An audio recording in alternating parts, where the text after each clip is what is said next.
Oh, what's up, sad boys? The acoustics in this room are terrible. Oh, what's up, sad boys? I thought I'd get out of the room today. Typically, I cover other people's content and I make fun of it, but that feels a little too negative, and I'm trying to push positivity with my channel a little bit. So this video may seem a little self-indulgent, but I want to show off my vinyl collection and some of my favorite albums. Join me as I talk about music for a video. Next week I can talk about, I don't know, children's entertainment or TikToks. I'll meet you down below. The camera's supposed to come get it.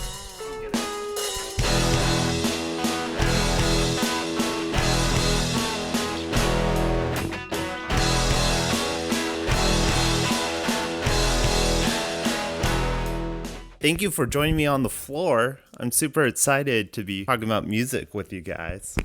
So I do have these alphabetized, and today I will only be covering soundtracks to movies. See, sometimes they take the music that is made for a movie and then they'll compile it onto a singular disc, or in this case, an LP. You can buy these at some stores, not as many as you used to. Put this on my shirt. There we go.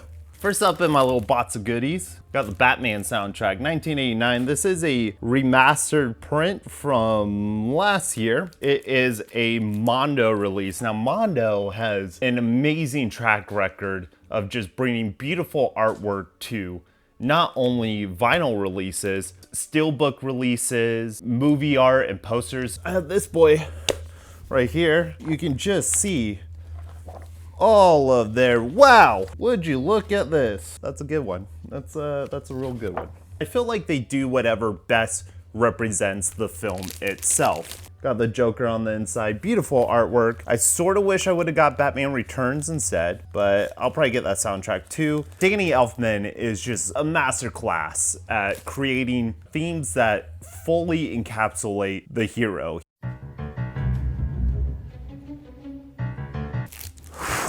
Blue Velvet. Now this soundtrack is the first one I have by Badolma. Amazing composer. Works with David Lynch on almost all of his projects. This is probably one of the more standout scores because it incorporates a lot of singing and a lot of old-timey American music, but it distorts it in this very dark and cynical way, which is what Blue Velvet does best. Amazing score that just makes you feel like you're in a dream. That's what I love about David Lynch scores. They're very dreamlike. They put you at ease, but you also feel like something horrible is happening. Speaking of horribleness, Black Christmas, Silent Night, and Evil Night, a lot of classic Christmas jingles and Christmas melodies, but then takes it into just a dark, distorted, hellish nightmare. This is a Waxworks release, which Waxworks is similar to Mondo, and they just do a brilliant job of bringing these soundtracks to life and giving them a new breath of fresh air that is more than any of these movies deserve, but I'm so happy that it happens. The packaging's gorgeous, the prints and the sounds are amazing. I love the quality. So Waxworks, you're gonna hear me praising them a lot. Like in our next pick, The Bride of the Reanimator. This came with the Waxworks subscription, which if this is something that interests you, the 2019 subscription has been well worth it. One of my favorite movies. Gorgeous open book artwork. You have a double LP in here. I like this one because it has a lot of the themes from the original Reanimator, but also builds on top of it. The classic Reanimator theme is, of course, a reworking of the Psycho theme.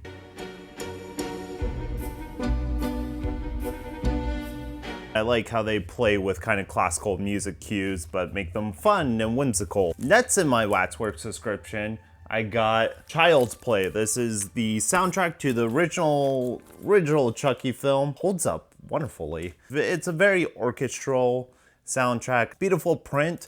It's not one I would have purchased for myself, but I'm really glad it was included in the subscription. A real surprise that came with the subscription. I've never heard of this movie. but after listening to this, I'm very interested in checking it out. Don't go into the house. I'm gonna guess it's Italian. I'm gonna guess it's from the 80s. 1980 was the original copyright on the soundtrack. This is broken into 4 sides: Baptized in Flames, The Room Full of Steel, Flamethrower, and We Hate You. And all these suites have a very different arc in it. And I'm very curious if the film has the contrasting tones that the music does. I think the Flamethrower suite is probably my favorite one on here. The Room of Steel is really, really good. I've mentioned the soundtrack in a previous video, and of course, I have to have it on vinyl. The Dread soundtrack, this is the most energetic, electronically driven score I've ever heard. It just gets me pumped.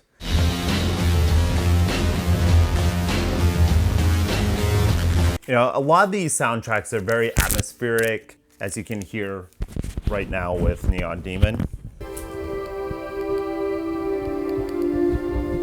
Most soundtracks, they don't want to be heard within the film. They're supposed to blend in to the background being part of the sound mix. Not this one. This one is in your face and it pumps you up. Another Waxworks release, The Evil Dead 2. They also did a beautiful print for the first Evil Dead film, but I feel like the soundtrack to the second film is a little more diverse, a little more dynamic than the first film.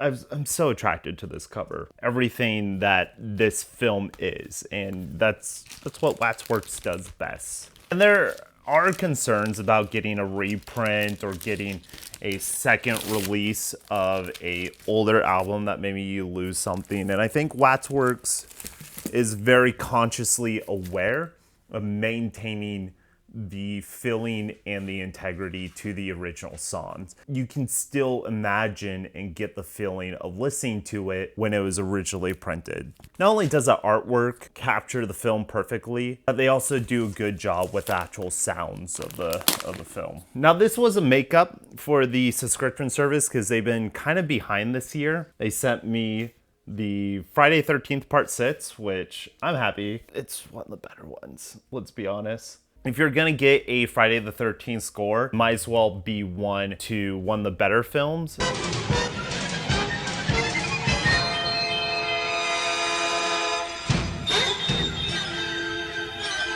They have done a release for every Friday the 13th film up to 6.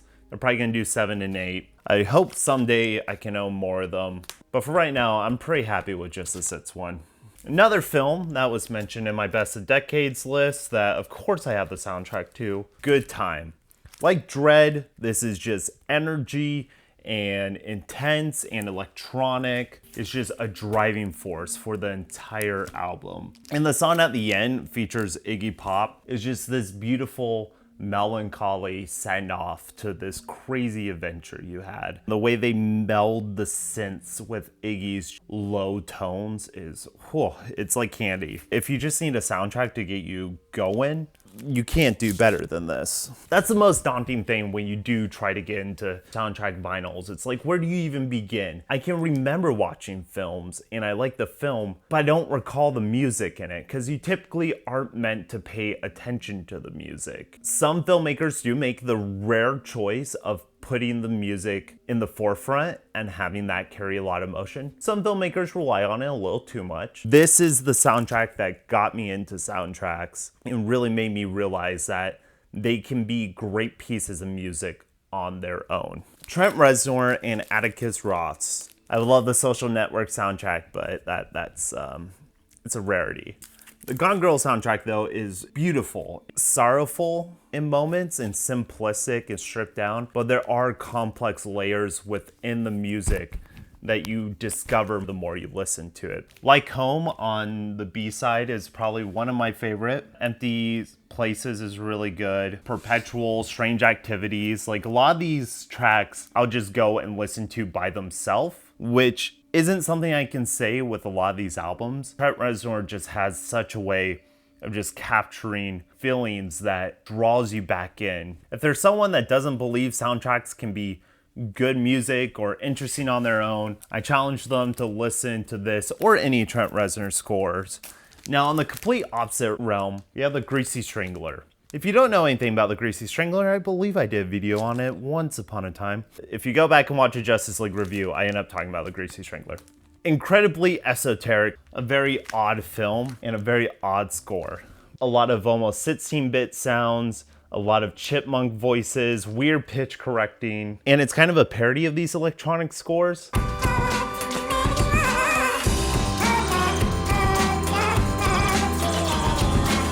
This isn't for everyone.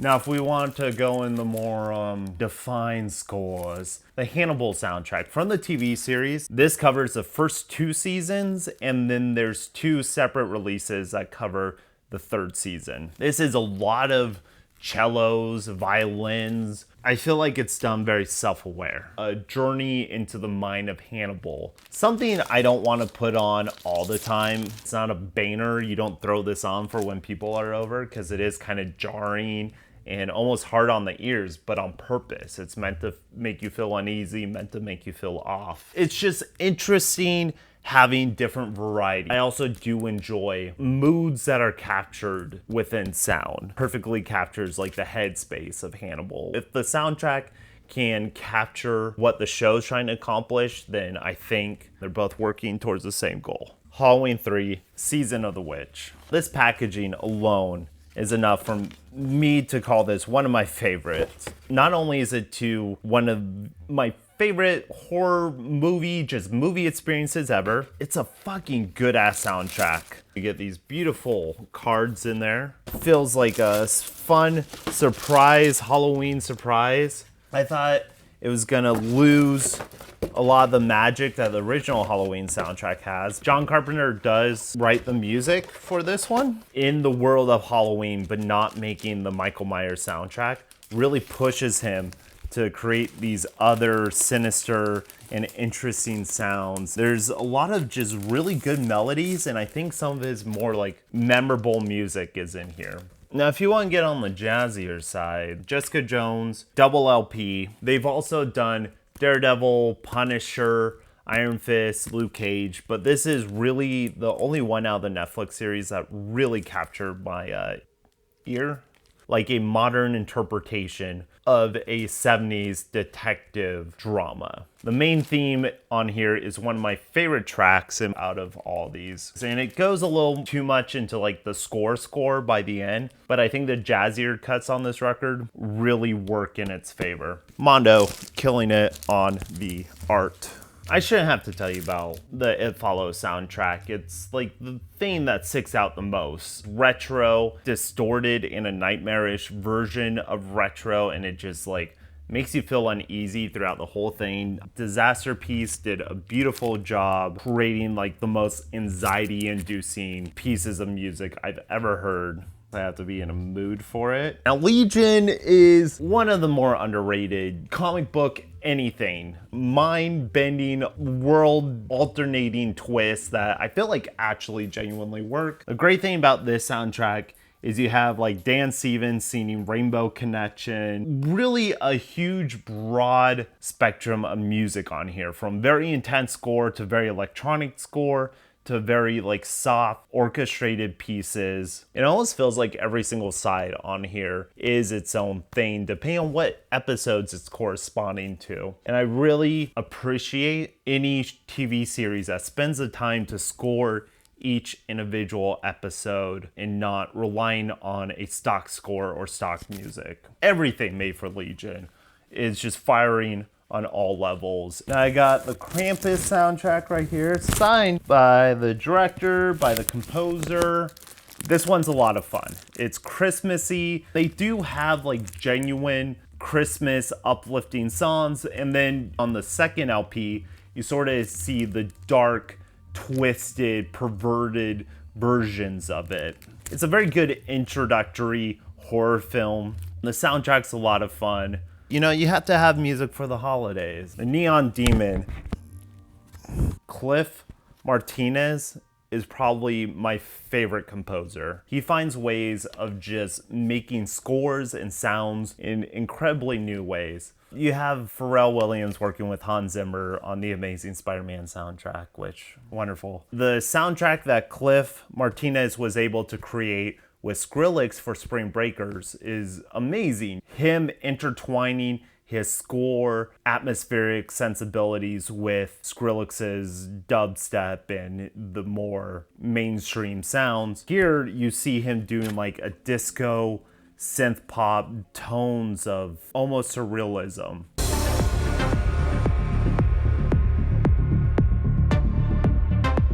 Fires on all levels. Just like Only God Forgives, which is the rare case of me not really caring for a film. Nicholas Winding Refn, while he is a director that makes things that hit me in a perfect spot, and I think he's admitted a couple times that Only God Forgives is not his best work. But the soundtrack, Cliff Martinez coming in and just nailing it. And there's beautiful songs, I want to say in Chinese, I could be wrong. Some of my favorite cuts on this. Drive, Only God Forgives, and Neon Demon are just a perfect display of audio and visuals. Even if Whining kind of fumbles it on the story. The great thing about living in LA, if you drive around long enough, you're gonna find someone selling records out of their garage. That's how I found the original Poltergeist. This is a 1982 print, and it is interesting to compare an original pressing to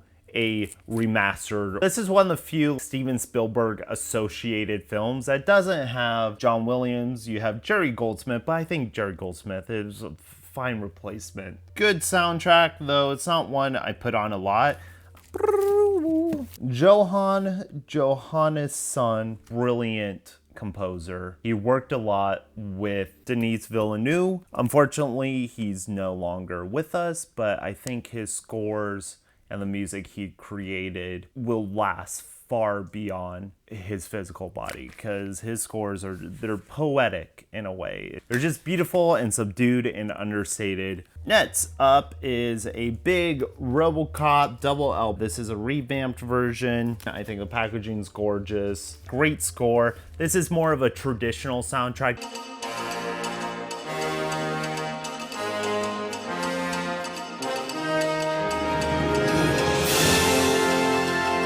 Very bombastic, a lot of horns. This is a good one for when people come over or just to have in the background. Okay, Black Mirror has had some great releases of their soundtracks, and a lot of their episodes do feature better music than others. San Junipero not only stands out as one of the best episodes of Black Mirror, but it's also one of the best soundtracks.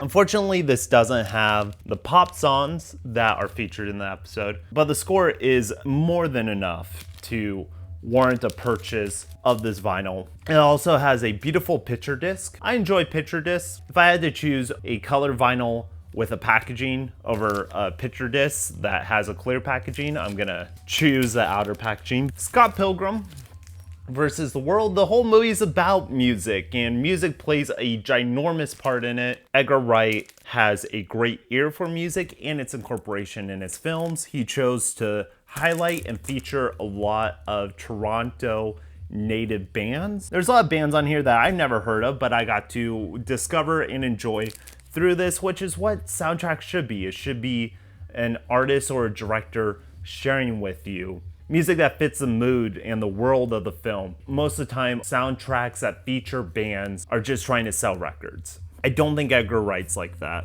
Anthems for a 17-Year-Old Girl by Broken Social Scene is one of my favorite songs I've ever heard. Plum Tree's great. I've never heard of the band Metric, but I think all their music's awesome, and I really enjoy their cut on here. Good on Edgar Wright for keeping a musical relationship within his films. The first season of Stranger Things was really renowned for its soundtrack and gained a lot of attention for the soundtrack. But I believe in season 2, I think the soundtrack was really perfected. Just the song Eulogy by itself is one of the most beautiful scores written for a TV series. A lot of the music on here goes a little deeper and is a little more layered and a little more interesting than the first season.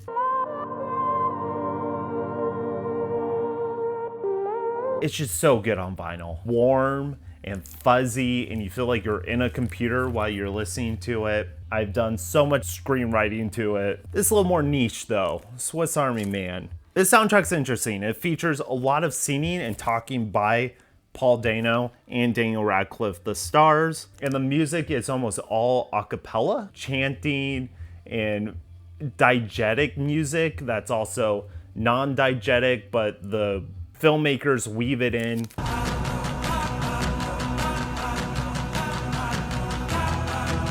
You have these fun cutouts in there and you can create like your own scenes from the movie. If you put a pretty cover on a thing, I'm gonna be more inclined to buy it. That's just how it works. Classic John Williams score, Superman the movie. I also got this out of someone's garage. John Williams just at his most bombastic, at his like most big and fluid. I don't think anything more needs to be said because everyone knows the theme. Everyone knows the Superman theme. Not everyone knows about Thoroughbreds, another film which I praised recently. This soundtrack is incredibly weird. Each song differs from one another. There's soft, synthy, poppy songs, to animalistic chanting, to more score. Check this soundtrack out on Spotify. There might be things for everyone in here. One of those such unique properties that regardless of the music, I wanted to pay money for it and I wanted to support it. Trick or Treat, this is a beautiful Waxwork release. It has picture discs in it, great original artwork, A and B sides, captures Halloween like no other soundtracks have ever done before. The songs and the melodies just stay in your head even far past the spooky season. If you've never heard this film, it's the same director as Krampus, and it came out before Krampus, and it's just like the perfect encapsulation of everything Halloween. The soundtrack does not disappoint. Twin Peaks, the original 1990 series. Twin Peaks Fire Walk With Me, the film. And then Twin Peaks, the limited series picture disc soundtrack. This is what I was talking about with just the picture disc and then like the clear plastic ahead of it, which is nice because like you can see the picture disc. I'd rather have like a nice packaging. This one, the vinyl print is coffee brown, and this one is cherry pie red. If I have to pick one of these, I think I'm gonna pick the Fire Walk With Me soundtrack. It's just dirtier.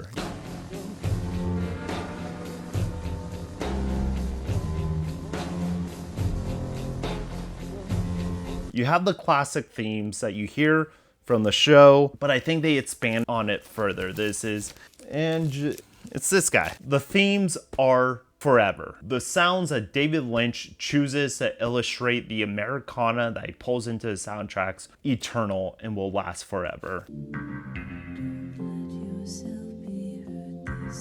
And to close things out, Where the Wild Things Are. Karen O is one of my favorite artist performers ever. Yeah Yeahs, best band I've ever seen live. The amount of trust and freedom Spike Jonze gave her to create the sounds for such a fantastical journey is incredible. Featuring the kids, a lot of children singing, a lot of children laughter, perfectly captures children at play, but also the danger and how serious and scary things can seem as a child. This is a very special soundtrack that probably not a lot of people have ever paid attention to. If you have fond memories of the film, or if you like Yeah Yeahs and Karen O's style, this is a very interesting piece that she created. Whew, a lot to go through. I'll do those ones eventually. Buying records is overwhelming and it's a long journey, but when you find things that really stick with you, it's special. When you have the physical case and you can open it and see the presentation that is given to not all, but some releases, and making the choice to pull the album out and set it on the turntable and to play it, I think it creates sort of a relationship with the music that you lose in digital or on disc, on CD. That's why I like vinyl. I don't know all the technical printing, what have you, but I know what I enjoy. So hopefully this gives you a little insight into me. I'd love to hear your favorite album, what soundtracks you enjoy listening to. Thank you for watching. I'm Grayson Todd. Stay posy out there. Listen to some good shit. Bye. Oh, my back's fucked. I can't hear a sound.